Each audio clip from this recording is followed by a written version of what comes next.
Voy, hojiga Troika BMW, ya'ni BMWlardan o'g'ilga berib berasizmi? Inshaalloh o'g'il ham yaxshi pullardan topib sizga ham beradi. Troika birinchi mingan mashinasi BMW bo'lsin, yaxshi bir taassurotlar qoldiradi. Meniki Tiko bo'lgan edi, bizni paytda Tiko legendarniy edi-da. Otam bergan. Hoji aka, bosaverasiz a? O'g'ilga. Endi o'g'il ko'rdim-da, bitta bersiz, inshaalloh sizga ham eng kattalaridan, eng zo'rlaridan berar.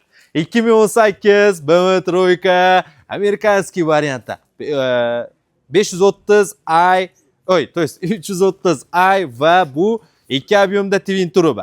Troika mashina $13,800 deyapti. Narxi o'tganda 18, 19, 20 edi. Uni mahalda endi o'g'lim 20 minglik mashina minma demaysizlar endi. Hozir mana tushib qoldi. $13,800 ga. Bitta mashinani ko'raveramiz.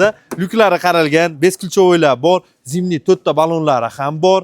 Elektropaket, pamять сиденья, плавающее сиденье va chiroyli mana bunday chexollar solingan. Chorniy patolog, lyuklari ham bor. 3D polilari, multirul, pistol, monitorlari, dozoniy klimat kontrol, avtomat korobka shayba upravleniya, medialari hamma yo'g'i bor. Yana aytaman, birinchi mingan mashinasi hali endi koreyskiy bo'lmasin, baribir BMWda chiqar. Narxini ko'ring va mashinani ko'ring deyman va egasining nomeri ekranda pastida.